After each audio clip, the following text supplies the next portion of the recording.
আমি একদিন ন্যাশনাল লেভেলে খেলবো। কি চাও তুমি? পুরা দেশ। একটা যদি সুযোগ পাই তুফানকে খেয়ে দেবো স্যার।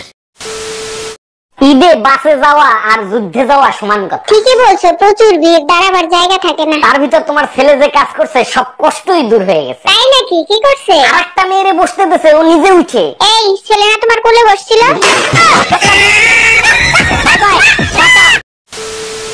এই বাসে তোমার পাশে বসা মহিলার ভাড়া দিচ্ছিলে কেন তুমি? এমনি দিছি, বাসায় গিয়ে তোমার সব খুলে বলবো। ফাজলামি করো আমার সাথে? সত্যি করে বলো, এই মহিলার সাথে তোমার কি সম্পর্ক? বালের সম্পর্ক। ব্যাগের চেন খুলতে যায় আমার প্যান্টের চেন খুলতেছিল, তাই দিছি। তোমার নানা এই বয়সে তোমার নানিরে ডার্লিং বলে ডাকে, ওনাদের ভিতর কি ভালোবাসা একবার দেখো। আরে কিসের ভালোবাসা, নানা নানিরে বাঘের মতো ভয় পায়। 30 বছর আগেই নানা নানির নাম ভুলে গেছে, তাই ডার্লিং কে ডাকে।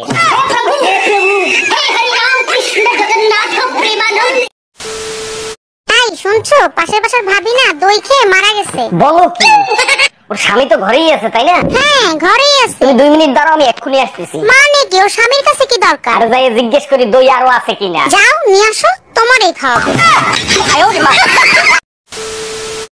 বিয়ে করা মানে জ্যান্ত প্রাণে মর। কেন, তোমার আবার কি হলো? বিয়ের পরে বউ ছেড়ে যায় না একটু নড়া। কি বললি? তোর আজকে জাগা মতো ফাসবো।